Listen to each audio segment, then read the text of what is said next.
Danish port of Elsinore. Through the mist and rain across that strip of choppy water, I can see Sweden, just 20 minutes by ferry from Elsinore. The town where Shakespeare located Hamlet, the tragic and I suspect rheumatic Prince of Denmark. And that was his castle, now called the Kronborg. In Shakespeare's time, the Danish kings ran a sort of protection racket here. With the Kronborg on one side of the straits and a fortress they owned on the other side, they could extort. Hey, Mister, you said you were going fishing and you're giving a boring history lesson. I am doing a piece to camera, little boy. I'm fed up. Go.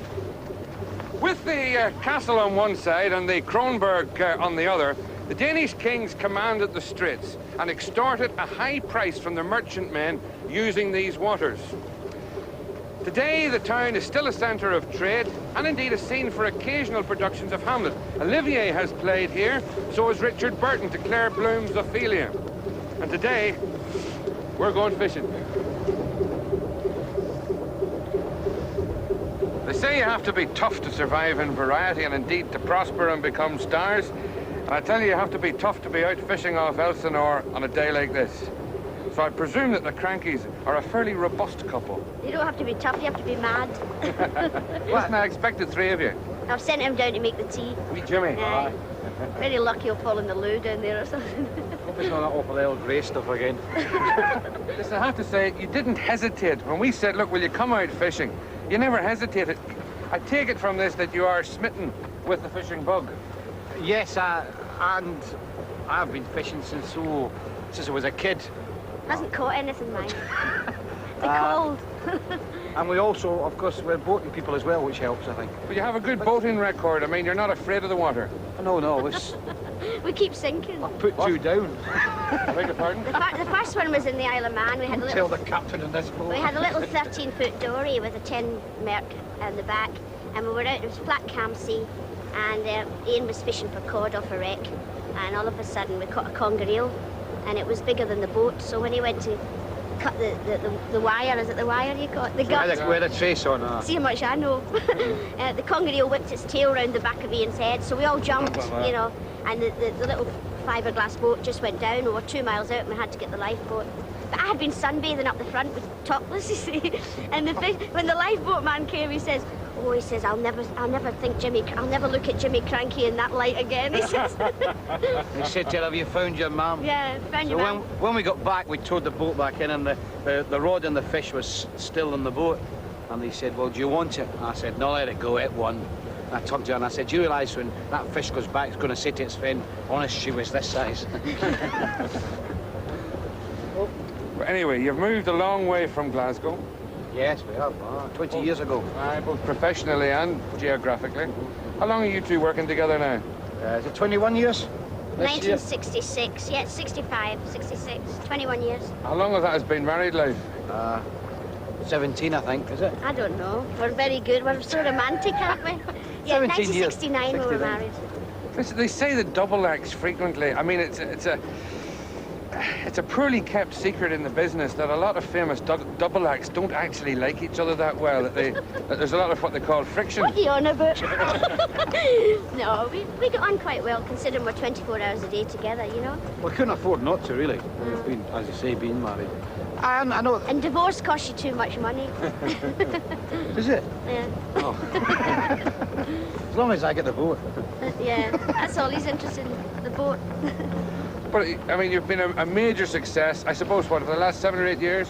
Yeah, we got our break in 1978 when we won the National Club Act of the Year award, and we then did the Royal Variety Show. Was that 79? 78. And touched wood since then, and we started. But really, we were a cabaret act before we went into children's television. And a lot of people would have said that that's death for a cabaret act. To suddenly become children's entertainers, that finishes you on the cabaret circuit. Well, I think cabaret nowadays is dead anyway. There's not that many cabaret clubs left, so I think we moved at the right time. And your audience is growing every day. Yeah, well, we have a different audience every year, you know, because the 3-year-olds grow up to be 4 and then to be 5, and then there's another lot born. So if you keep in contact with the children, you get a different audience all the time. Let me ask you, have you children yourselves? No, it's just Jimmy. We've enough. with Jimmy. Jimmy Cranky's a right little swine. I mean, what is the attraction? He's horrible, isn't he? He's a dreadful brat. I mean, he nearly went over the side here, you know. I mean, what's the attraction? Oh, but I think you're a big fella. I think you'd be frightened of you. I don't know. I think it's anarchy.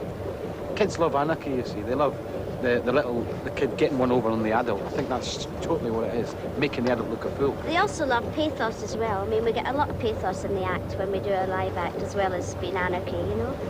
And they like that when he sends Jimmy away, and the kids go mad. They hate him, you know. Hate me for it. If that's it, enough, you get out.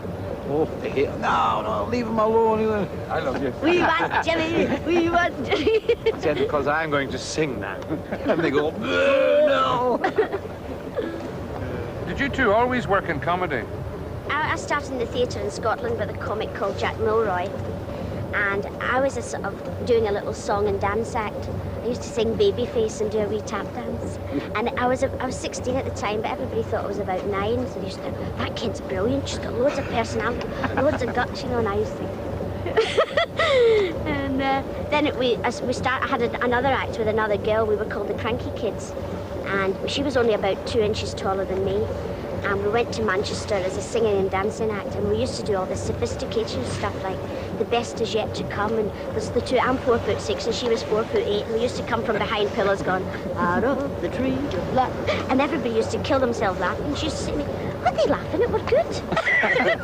And it was so, you know, didn't. And then you came back. We met in '65, was it? Yeah, in the pantomime. I was theatre electrician.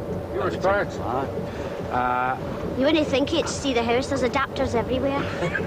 And we started going out together, and I was actually going to Butlins to start off in the other side of the business. I always wanted to be in the other side.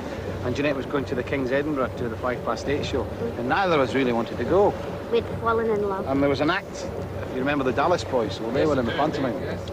And they said, why don't you try the clubs in the north? Well, Jeanette had been down there, so we thought we'll go back on their reputation. So we get back down there, and we opened in a club called Dino's in Manchester. And I think we lasted about half an hour, and they came up and said, no, enough. We're like a couple of Salvation Army kids, you two. So clear off. It took about, what, 3 years, Nicholas? Son of Harry Lauder. Yeah. Till a chap called Freddie Sales, an old comic, said to us, you know, the potential of comedy's tremendous there. He said, but it's all wrong. He said, you'll never be funny standing with a lady lap beside you. She's got to be the comic. And we changed it on. He said, why don't you do a St. Trinian's little girl? Jeanette said, well, I don't feel that. But she said, I think I can get away with more doing a little boy character. And that's where it came So we from. went back to Scotland and found a pair of his granddad's boots in the attic and his little brother's school cap. Oh, look at the sun. Yeah. And we dressed up. I think the first place we worked was Barrow and Furnace. And I think it was really a necessity of having 3 spots that we got Jimmy off the road, you know. When we used to do the 3 spots in between the bingo. And I came through the audience, and Ian just laughed because he hadn't seen me dressed up. I couldn't. The first time he actually saw me dressed up was when I came through the audience. I said, I think we're going to win her here. And we just ad-libbed there. And that's when we found as well.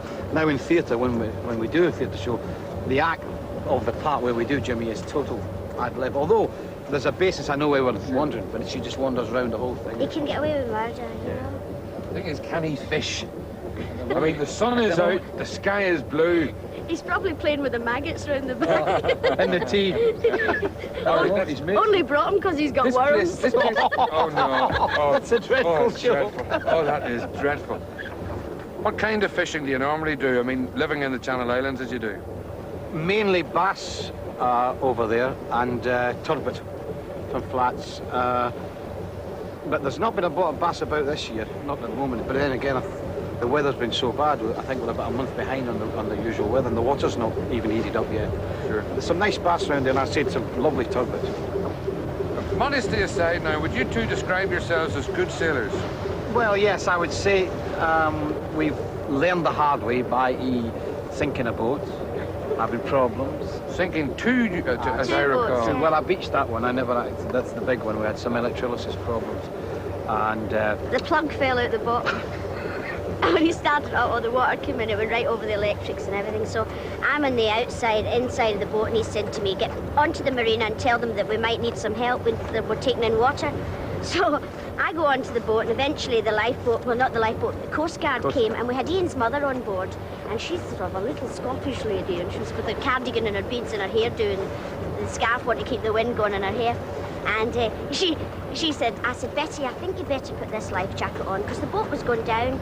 So I took it out the drawer, and the water just came gushing out. She said, oh, I'm not putting that on, it's wet.